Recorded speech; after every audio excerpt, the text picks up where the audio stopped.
Today we're going to talk about the real reason why you wake up at 3 a.m. in the middle of the night. This problem, getting up in the middle of the night, is not an adrenal problem. And I taught people in many videos, if you have a problem in the middle of the night, it's an adrenal problem. Well, I am changing my viewpoint on that. I recently stumbled on some information that is just mind-blowing, and I'm going to share it with you. And this is going to solve a lot of problems for you, especially if you wake up between 1 and 3 and you're just totally wide awake, your heart's pounding, and you look at the clock and you're like, oh no, it's between 2 or 3 a.m. Why am I waking up? I remember when I had this problem, I took so many adrenal supplements and I did not get better. In fact, it took me a very long time before I actually was able to sleep through the night. My main point is when you solve the wrong problem, you will not be able to get rid of your issue. And this is the big problem with medicine as well. They're not treating the root cause, they're treating the symptom. So this is a video to clarify something, get you on the right track. And what I'm going to share with you is actually going to blow you away, but it's going to help you sleep too. If you're a little bit skeptical, that's totally fine. Just hear me out. When you go to sleep at night, your brain is near 100% dependent on the fuel from the liver. Not the muscles. It cannot tap into the fuel from the muscle. That's like the stored sugar in the muscle. It's called glycogen.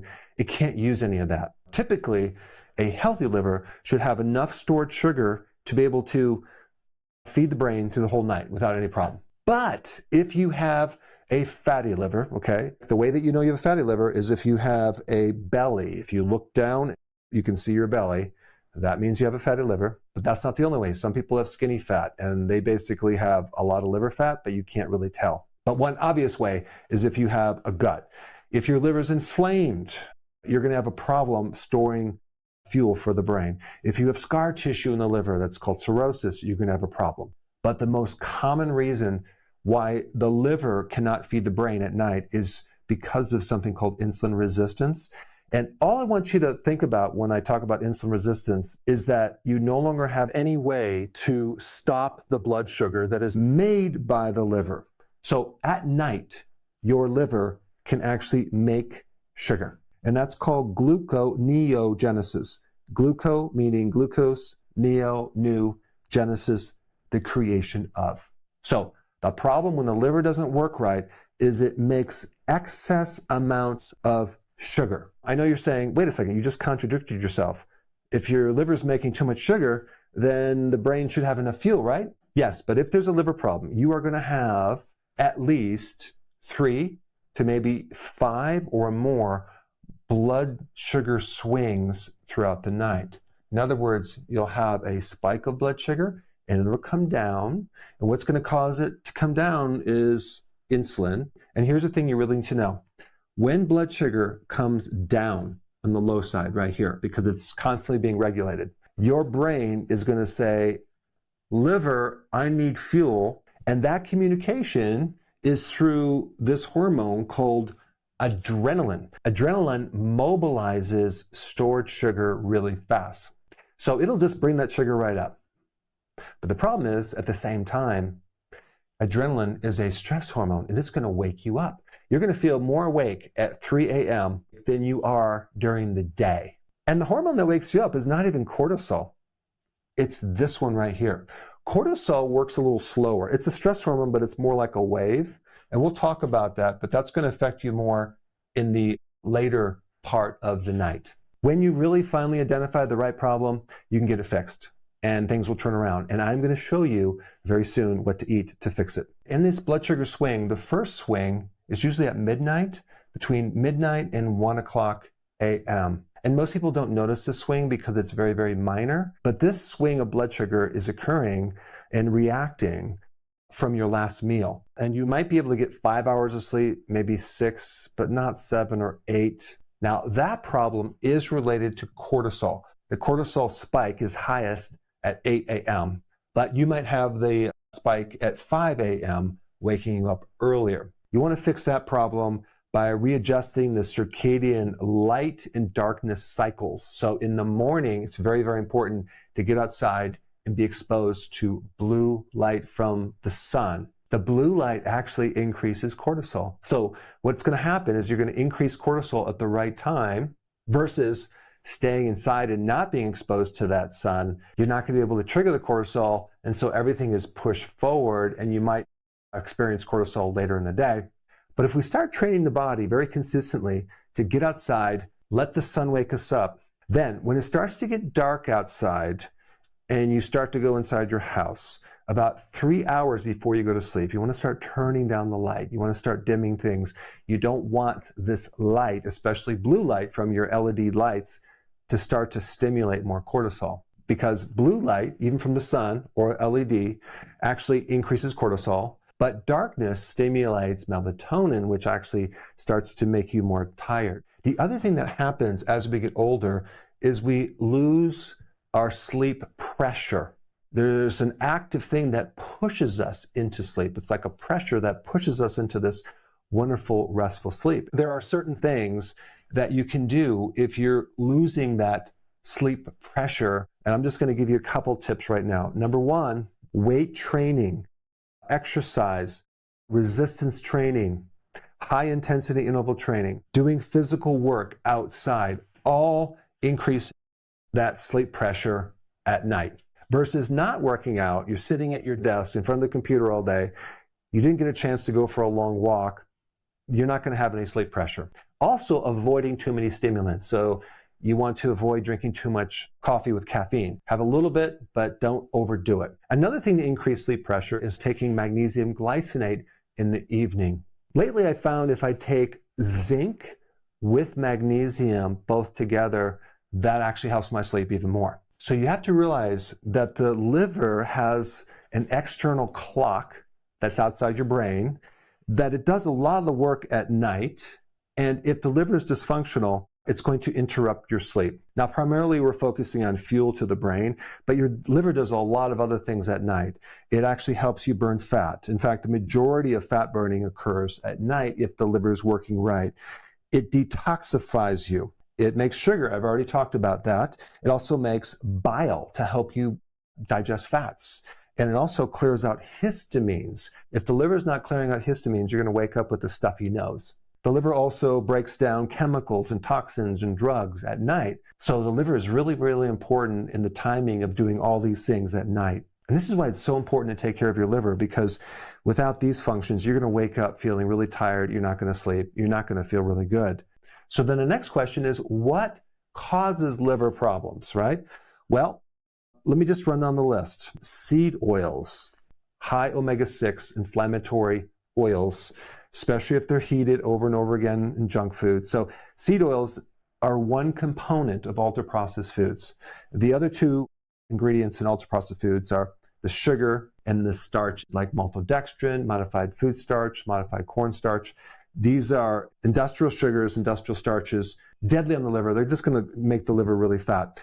Also, foods with low choline. Number 5, low sulfur foods. You apparently need sulfur to be able to detoxify the liver. Your liver is not a storer of toxins. It's an organ that is supposed to get rid of toxins, and it needs sulfur foods to get rid of them. I'm going to explain what foods those are in a minute. Number 6, late night snacking. I used to snack between the time I would get done eating dinner till right before I would go to bed. It was a constant grazing. I did this for a long period of time, and that was probably the start of my downward cycle with my health. Okay, and then of course you have the alcohol. I did that for 6 months. I actually was drinking these margaritas every night after work. I got in a habit of it, and at first it was great. And then after 6 months, it was bad because my health started going down, down, down. I started having all sorts of liver problems. One thing about the liver, when you go to bed at night and you feel like a full sensation underneath your rib cage, and maybe you get bloating, and maybe you have referred pain to the right shoulder blade, the liver or the gallbladder or the little bile ducts are kind of swollen, and there could be stagnant sludge that is not flowing through from the liver down into the gallbladder, and then it's creating tension on nerves, specifically the phrenic nerve that shoots pain up here. And I've had tension up on my right shoulder right here for years. I had no idea where that was coming from. Sometimes it'd go back into my right rhomboid, which is the muscle back here, and I would go to the chiropractor and get adjusted. Never fixed it. It kept coming back because it was related to my gallbladder and my liver.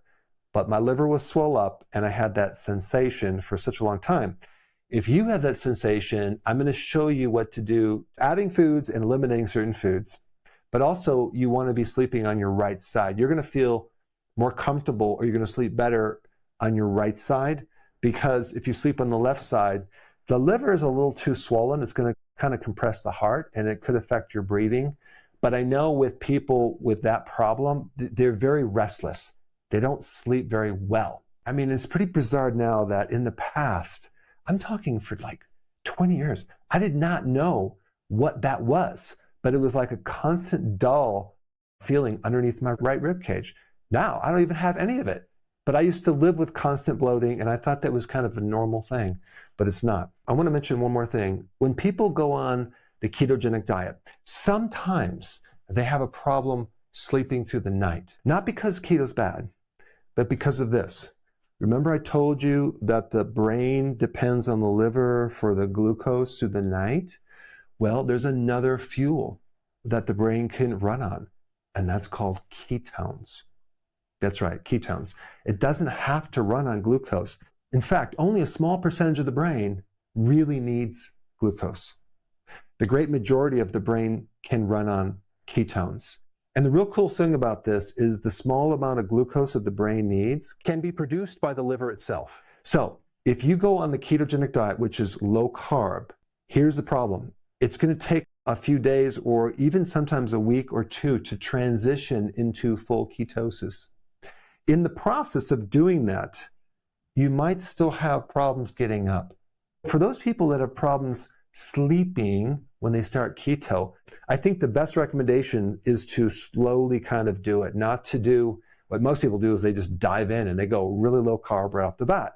So for those people that have sleeping problems when they start keto, they should probably go into ketosis a little bit slower than usual and just start cutting down the carbs a little bit at a time until you get them below 50 and then 30. And that way you'll sleep through the night. But realize that it's only going to take maybe 1 to 2 weeks before you're fully adapted. But the very cool thing about this is that you don't have to run the brain on glucose from the liver. You can run the brain on ketones from the liver, which, by the way, is way better than glucose because they bypass this insulin resistance problem.